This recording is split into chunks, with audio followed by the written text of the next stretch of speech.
2014 Sochi Olympics was the most widely discussed Olympics in history. Media coverage played a vital role in not only the coverage of the Olympics, but also the coverage of Russia's political and social climate and how the world reacted to such. My name is Kennedy Hardman, and today I will discuss the differentiating views the United States and Russia had on their print and social media. Over the course of this video, myself, Andrea Albert, Joel Cantu, and Austin Mendez will discuss the differentiating print media, comparing the New York Times versus the Moscow Times. First, I will discuss the Moscow Times coverage of how they believed the U.S. social media affected the Sochi Olympics and the world's view. Social media played an important part in the relaying of news coverage of the 2014 Sochi Olympics. The idea that Russia made a mess of the Olympics spread vastly over the course of a few hours. Twitter played a huge impact in that trend.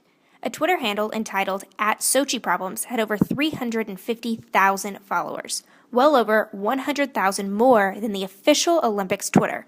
The Moscow Times said that news reports, editorials, and commentaries no longer adhere to the rigorously traditional journalistic standards, often failing to provide essential facts and context to make a clear distinction between reporting and analysis, to require at least two different political or expert views on major developments, or to publish opposing opinions on their opted pages. As a result, U.S. media on Russia today are less objective, less balanced, more conformist, and scarcely less ideological than when they covered Soviet Russia during the Cold War. Pre-Sochi Olympics coverage was, in Russia's opinion, already corrupt when they had spent well over $44 billion in renovations for the Olympics. Russia was under a major time crunch as they tried to prepare to have over 100,000 visitors fed and boarded. A Georgia journalist wrote an article that slammed the Sochi Olympics, calling it Putin's Games. Before the Olympics had even started giving a Hunger Games underlying themes to the 2014 Olympics, which scared many Olympian families. The most highlighted stigma was that of a bullying Putin. We can all recall the notorious ring light malfunction on the opening ceremonies of the Olympics. Days after the event, there was a false article that stated that Putin was completely embarrassed by what had happened, and someone was going to be punished for the mistake, citing that Putin had the lightning engineer killed. This turned out to be untrue, which just shows how easy it is to display false stories over the internet. Dmitry Peskov, Russia's President Vladimir Putin's spokesman, responded to the outpour of criticism in an interview with the Russian radio station Kommersant FM. He said, "In fairness, I would ask everyone to recall the reports from the international and our domestic media about various Olympians." Mr. Peskov said, Everywhere, someone doesn't like the food, someone doesn't like the hotel, someone thinks the mattress is too hard, etc. That is, such complaints accompanying all Olympics. But the guest is always right, and the organizer is obligated to listen to these complaints. He said that he is sure Sochi organizers are working around the clock to fix these flaws. For more information on social media through the New York Times standpoint, we're going to go to our correspondent, Andrea Albert. 2 years ago, the 2012 London Olympics were dubbed the Twitter Games. Then, this February, in Sochi, we had the Social Media Olympics. Olympic athletes and fans took social media to new heights unseen in past Olympic Games. Social media has changed the way the Olympics are viewed and discussed. Technology has bridged the gap between Olympians, their friends, family, and fans back home. American bobsledder and Olympic veteran Emily Azevedo was passed over for the 2014 Olympics. She then told the press that she should have been spending more time gaining Twitter followers rather than her muscle mass. Johnny Quinn was just an anonymous U.S. bobsledder before being locked in a bathroom in the Olympic Village while taking a shower. After punching through the door to break out, the athlete tweeted about the experience, using the hashtag #SochiJailbreak. Ice hockey was the most mentioned sport on social media during the Olympics, with the Russian-U.S. men's hockey team generating over 72,000 tweets per minute. These are just a few examples of how social media attention changed the way media coverage was in this year's games. On a more personal note, Olympians weren't just using social media to connect with people back home, but also to connect with other people at the Olympic Village on a much more personal level. A popular hookup app, Tinder, lets you view other interested parties in a nearby radius. If both parties are interested, you can chat and potentially meet up. There were several reports of athletes using the app to meet up and hook up in the Olympic Village, known to have little or no nightlife for singles in past years. Mark Adams, director of communications for the IOC, stated that Russia has had the first social media Olympics, and for the IOC, it's important to engage and connect with the home team. The games have come to an end, but the social media legacy moves on, and we want to keep connecting with our millions of fans, telling them about the Youth Olympic Games and, of course, Rio 2016, the host of the next Summer Olympics. The International Olympic Committee, or the IOC, tracked all social media coverage through the Olympic Athletes Hub, a social media platform created to combine over 6,000 Olympians' posts over Instagram, Twitter, and Facebook. The United States was the most active team over social media, logging 22,598 posts on Facebook, Twitter, and Instagram combined. With the 230 athletes we sent to Sochi, that's almost 100 posts per athlete. Canada and Great Britain came behind us as the most active social media teams. The Olympic Hub saw 90,000 total updates by Olympians in Sochi. It's no wonder the Sochi Olympics is the social media Olympics.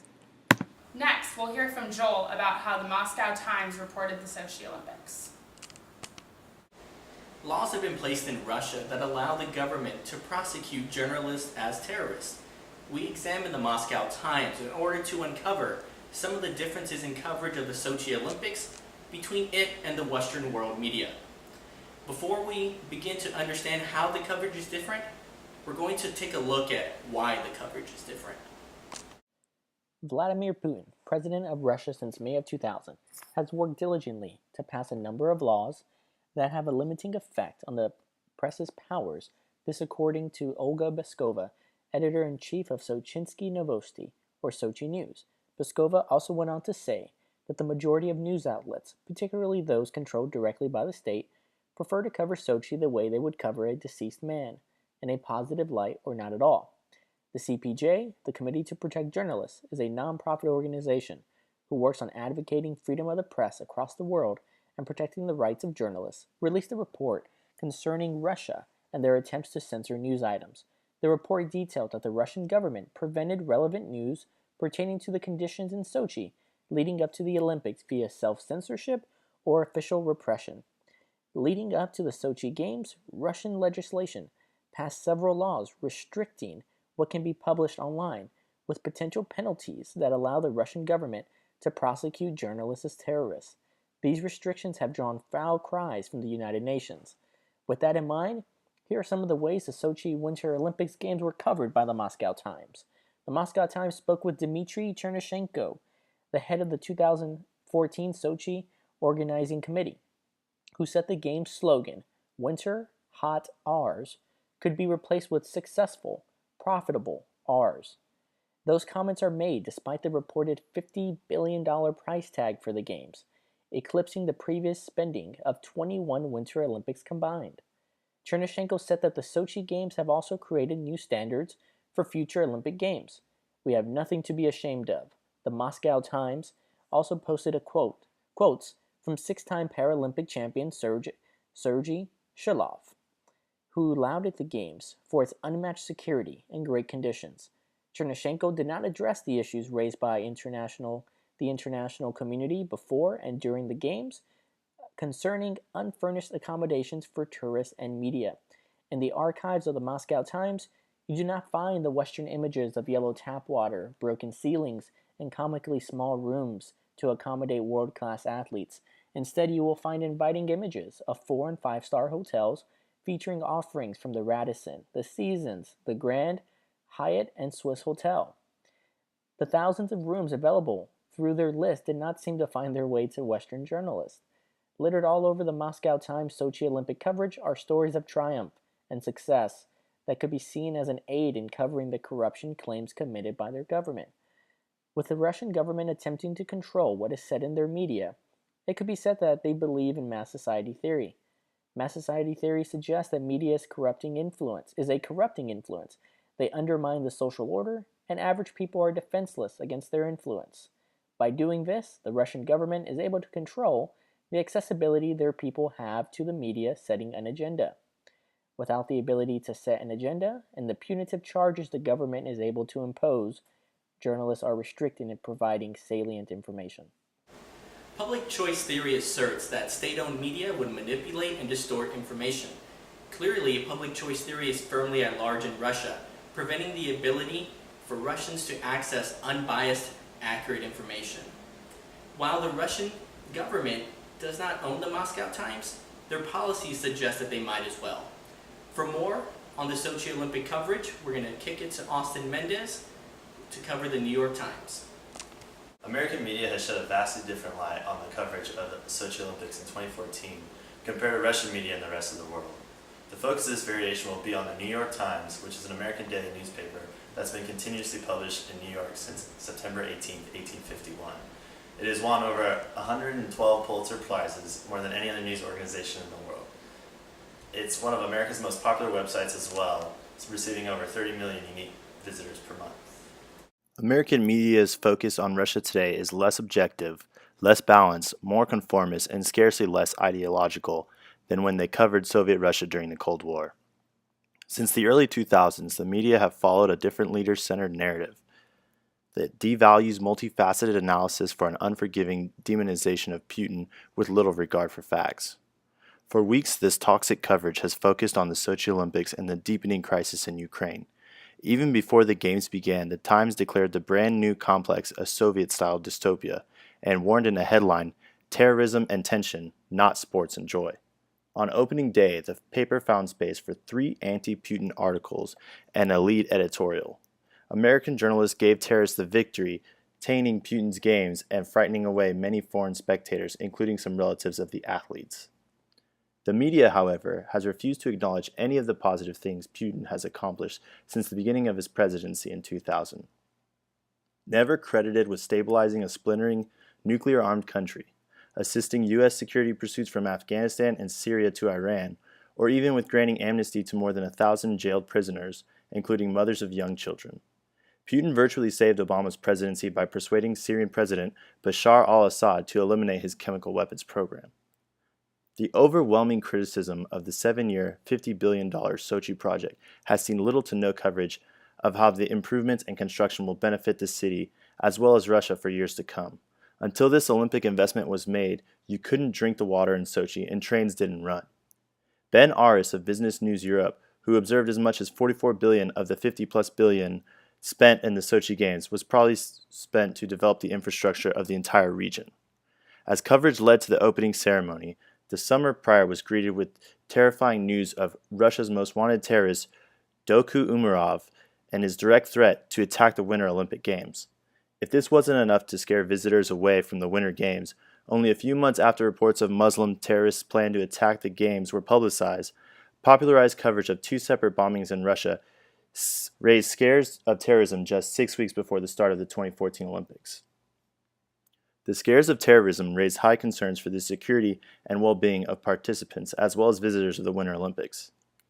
The government of President Vladimir V. Putin has put in place what officials and experts describe as the most intensive security apparatus in the history of the event, one that critics say threatens to temper the spirit of the Games. It is also around this time that Putin was targeted greatly in American media for passing legislation banning homosexual propaganda among minors. The law authorizes arrests and fines for those who spread gay propaganda. Obama, in protest of the law, appointed a homosexual tennis player, Billie Jean King, to an official Olympic delegation to represent the diversity of the U.S. But if targeting the security of the country and the image of its leader was not enough for the agenda of American media, they addressed the image of Sochi and the operations involving the Winter Games. Weeks before the 2014 Winter Games were scheduled to begin, articles and broadcasts of unfinished projects all over the city became common. Much of Sochi is a work in progress, and parts of it look at least a dozen all-nighters away from completion. There are unfinished hotels, half-finished stores, and a mall where the only shop that is open and thriving is a Cinnabon. Virtually every U.S. report insisted that a record $51 billion were squandered by Putin on the Sochi Games, proving his corruption.